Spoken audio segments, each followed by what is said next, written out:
I feel like I need a drink because you have a Hold on drink. a second. It tells Okay. me that I need to avoid any legal snags by notifying you that I am recording this conversation. Oh shit. Oh man, I told you, white folks always coming up with some shit, Okay. bruh. So are you like? I mean, I feel like we should just go and see what we get, Yeah, yeah, yeah. and Let's go. that's just what it All right, is. let's go. All right. So are you ready? Are we recording? Yeah, we're recording. We've been recording for a couple minutes, for a minute and 12 seconds now. I Okay. mean, that's not.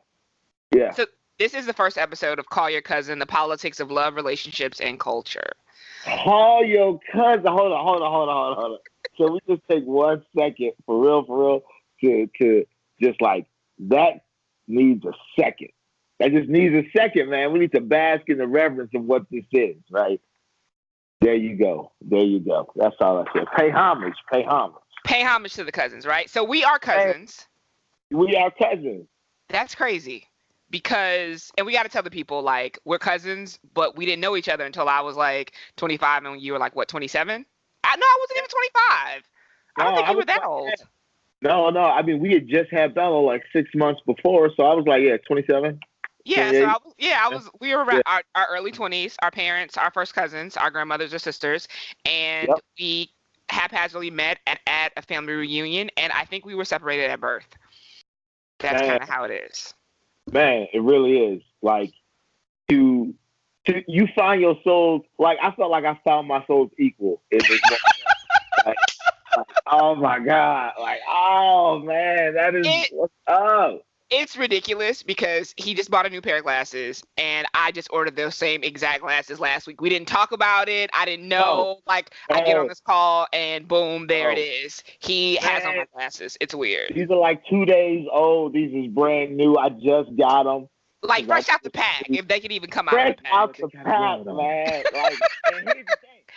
And I think our wives kind of share, like, the way that they deal with us or they interact with us. They kind of share our brain a little bit too. Because they're like, does he do this? Does she do that? She do that? And they're like, yeah. Yeah, So it yeah. gives me validation that I am not alone in this world and the things that I think are not wrong. And I'm right. You're perfect. I'm perfect. And Hey, man. Here's the thing. Even if we are wrong, it doesn't matter because at least we may be wrong, but we're not alone.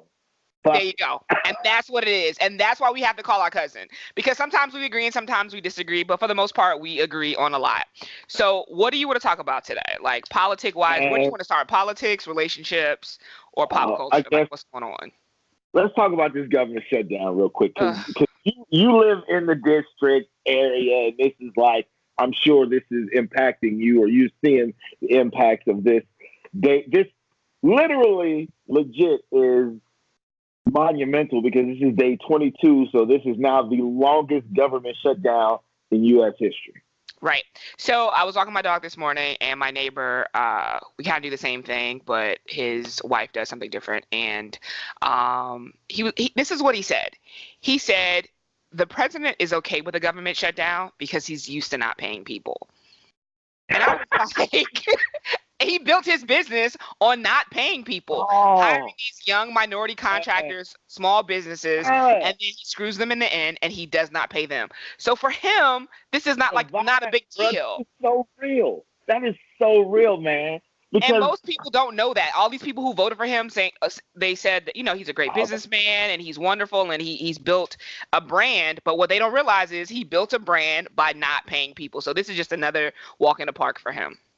well, hold on a second. I mean, let's get back to that whole thing. They don't know. I'm tired of.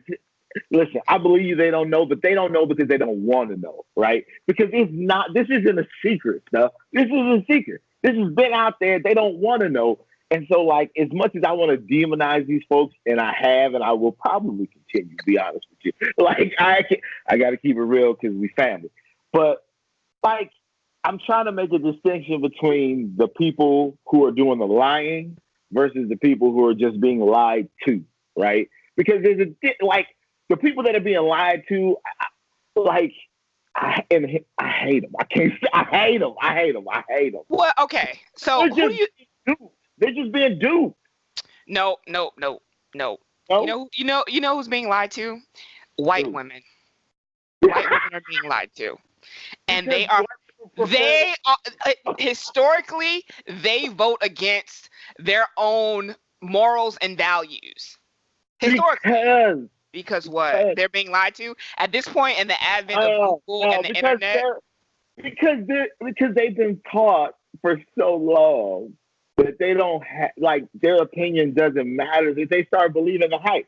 And even the ones that, like, for real, like, try to not believe the hype, still believe the hype because they just fall in lockstep with their husband, right? Whose whole agenda is to keep them oppressed. They're aware of the oppression. It's like Stockholm syndrome. Get the fuck out of here! Listen. Prisoners. They are prisoners. Here is what my thing. Listen, I got to break it down like this for you. Here's my thing for 2019. You got to make it make sense, and that does not make sense. So all of that, like them voting against their interests, it doesn't make sense to me.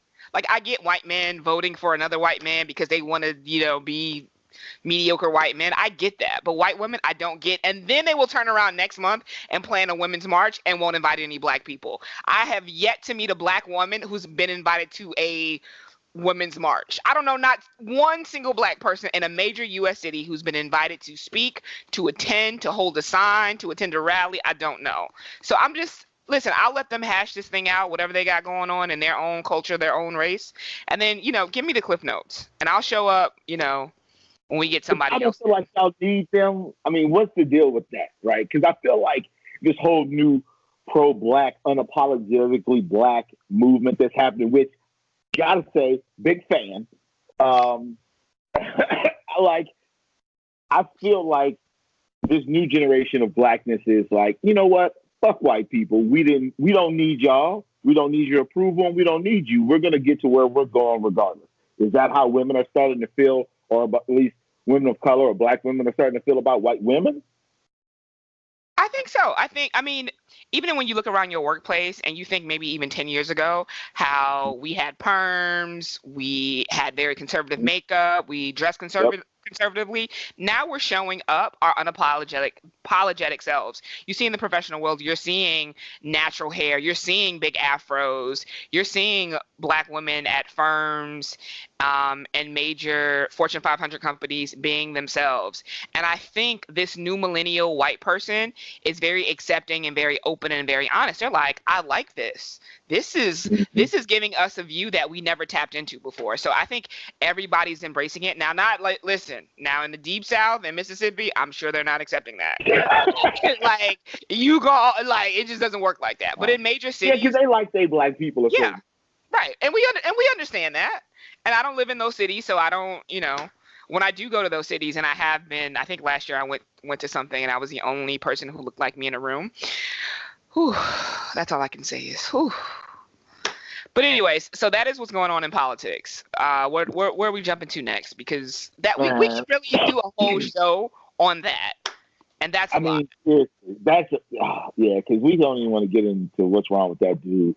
But, okay, so it's been a week since the hashtag Surviving R. Kelly documentary came out. And it's so crazy because as much as I want to talk about this subject, I don't want to talk about this subject. Okay. And as much as I want to talk about this subject, I just want to put out this disclaimer. I feel very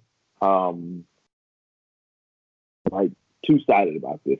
Okay. Because one, I don't want to do anything ever to give that dude any hype, any pub, nothing, right? And so, because I feel like every time we talk about him, we're just advancing his cause, and that's clearly because, like, I don't know if it's true. I did not research this, but I heard that this dude was like in the top 20 on the iTunes R&B chart this week.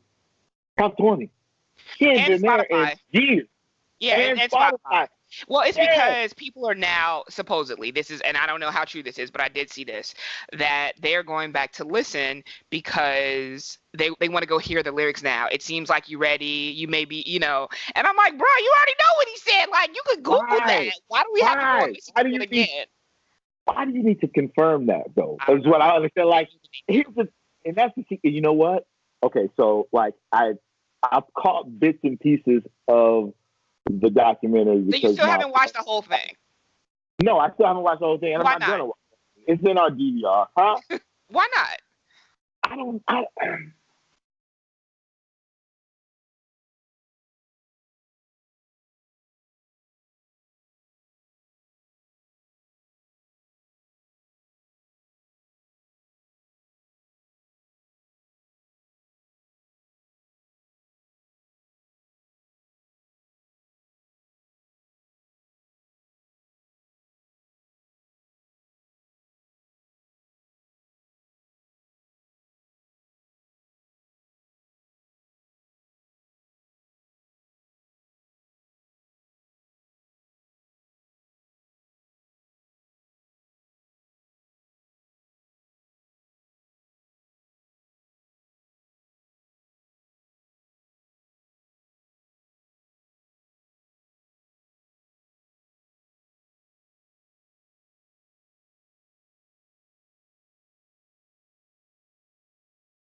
I said, because cats, the NFL been pissing on niggas longer than R. Kelly has been. That part. So Yeah. it's just, and to me, it's the same thing. Yeah. Whether it's artists, whether it's entertainment, whether it is fame, whether it's any of these things, all of these things come before our culture, come before our pride, come before our women. All of these things come before us. All of these things. And we do it to ourselves. Yeah. We do it to ourselves. So I don't know what the remedy is, but just raising these militant ass kids. I just want to say this, and this is my last thing and my last topic on this R. Kelly thing. Mm-hmm. While it's great that we're muting R. Kelly, we didn't mute Chris Brown. Listen, you know what? This is why we cut this, because I legit was just thinking that 2 days ago, thinking like we sat by and let Chris Brown, like, it's not even brought up when his name comes up anymore. It's kind of almost like you forget that the shit happened. I remember a radio host who has a syndicated show who shall remain nameless. He got on the air and he was like, we got to talk to our young brother. We got to see where his head is at. But nowhere in this did we ever say, well, how is Rihanna doing? Are we going to check in on Rihanna? We were so worried about this black man that we didn't look at his victim. And once again, black women don't matter. But that's all I got to say. I'm done. You know what? Up. Okay, I'm gonna end my last thing on the R. Kelly thing, because this is how I wanted to wrap it up anyway. But that was a great segue. That's my whole problem with all of this, right? And the reason I'm not watching the videos or the documentary and things like that is because no one's talking about the victims, right? No one's like, everybody can make these jokes, everybody can make all this other stuff like that, but these women have to put together their lives, right? Some of them haven't even begun the process of doing that because they're still enslaved, right? So, and that's what I'm gonna call it, enslavement. But the ones that have gotten out, how are these women going to love again? How are they gonna have regular sex again? You know what I'm saying? How are they gonna trust again? How are they gonna have just regular everyday life? How are they going to go through life when they're at some place where they don't control the music and the R. Kelly song comes on, right? Because they have been victims of abuse, and no one seems to be talking about that. To me, bump R. Kelly, forget him, but these women, these people have to put their lives back together, and nobody seems to care about that. Yep. Agree with you 100%. All right, what we got next up? What are your recommendations for the week? We wrapping it up with recommendations for the week. What are you listening to? What are you watching? And what are you reading? Recommendations. All right, so I am caught in this nasty rabbit hole right now, and I started this maybe like Wednesday or Thursday. And it's no judgment here, because my friend, we're talking about it, and then the next thing you know, I'm caught up in this DVR on-demand rabbit hole of Teen Mom OG. I am down to... You're judging me now. No, I'm not judging you. I'm not heard about it, so I'm intrigued. What is it? Okay, so basically Teen Mom, like 8 years ago actually, it was a bunch of teen moms, and they followed their journey while they were pregnant and how their life unfolds while they're pregnant. So now fast forward, their kids are like 8, and they're catching up, like where they are in their lives and how being a teen mom has affected them. It's a show on MTV. I've watched it on and off over the years. I've only really liked season 1, so these are the season 1 moms. So I'm currently stuck. That's why they're called OG. Right. So I'm currently stuck in this rabbit hole. I'm on like episode 10. But the show aired like in the spring. But a lot of our shows are coming back from their fall hiatus. This Is Us is back, The Good Doctor. So I'm all into that right now. That is what I'm watching. I am currently reading a book about real estate wholesaling, because that is on my 2019 to-do list. I got to get in the real estate game some kind of way. I'm doing that. And listening to today, I am listening to Lisa Stansfield. That is the only song that I played today. Really? Yeah. Typically, I have a little old school, so let me just... Can you hear that? And I don't know where he can be. So that is what I'm listening to. And that was a little nostalgia. Okay. Right? It made me feel good today. I actually want to do a video outside, because I do a lot of videos. If you follow me on IG, my IG stories are... I think they're really funny. They're great. So if you ever get a chance to follow me on IG, I'll check out my stories. But that is what I'm listening to. Put it on watching. there. We'll put it out. Tell them what it is. What is your Instagram name? Well, my Instagram is private, so maybe we have to do another Instagram for this show. Okay. Yeah, I think we need to do that. Great one. We got to create like post it at the bottom of the screen with graphics and shit. Yeah, like be real fancy. Like yeah, then follow us like Black People Who Podcast, something like that. I don't know. Yeah. Hashtag. Okay, so what are you watching, listening to, reading? What am I watching? Oh, we just started watching this Netflix show called You. Mm-hmm. And it is crazy. I highly recommend it. It's an unusual telling of a love story. That's all I'll say. But like binging it, so carve out a little time because you're gonna want to see what's next, right? Okay. And then what I'm listening to today, I've been listening to a little Anthony Davis today. Yeah, it was a Sunday. It was snowy. I was in the house and just I needed some Anthony Davis. And what I'm reading is I just happen to have it here. Wait, do I have my copy? I don't. Let me tell you something. What? Okay, tell me what you think about the book. This book? Yeah. So far. Okay. So far, I'm thinking like it is going to be a must read for the Rivers household. Like I am in love with the book. Okay. You don't like it? So I started. I think I got it for Christmas maybe last year because I kept seeing it and I wanted to read it, and I thought it was going to be life changing for me. Like I thought that it was going to be like a self help for not giving a fuck. And I didn't feel like it was like that. It was things that I already knew, but it's just, I think it was a reminder for me to put these things in practice. And I will say this about me and the progression of me is that I no longer live in the town that I was born in. And I moved around and I feel like I am me and I don't give a fuck. And when you go back into that town or that city, it's like very suffocating. Like, it's like you need a Xanax to deal with like caring. And and it's not that I don't care, but I want to care about things that matter. And sometimes we just care about like the dumbest thing. Hold up real quick. Have you read Michelle Obama's book? Here is the thing.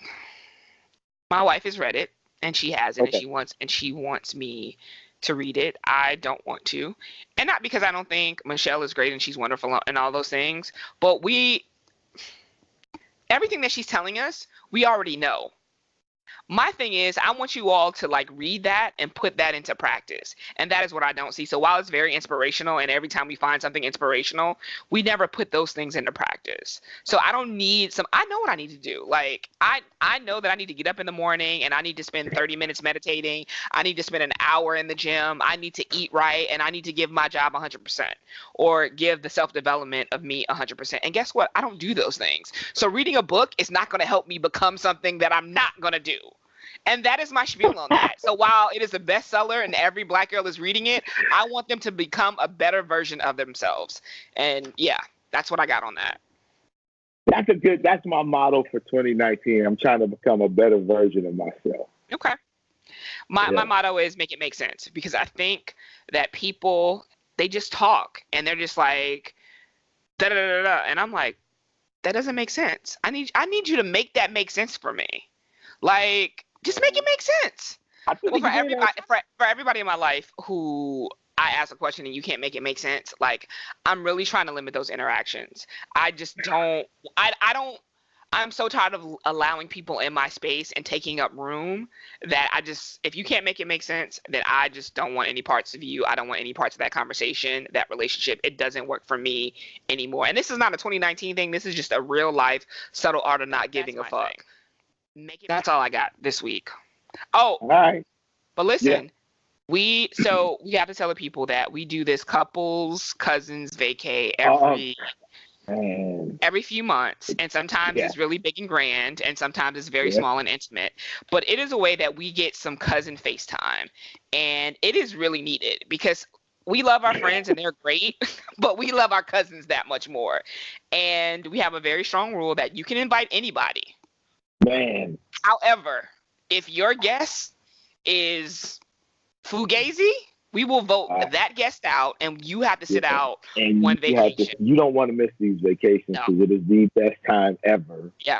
Ever. And it's just growing leaps and bounds. So the next one is like what? Not It's even less than a like month. it's like in a month. Like Yeah. a month. We're going to Vegas. Yeah. We got a house. We got a house.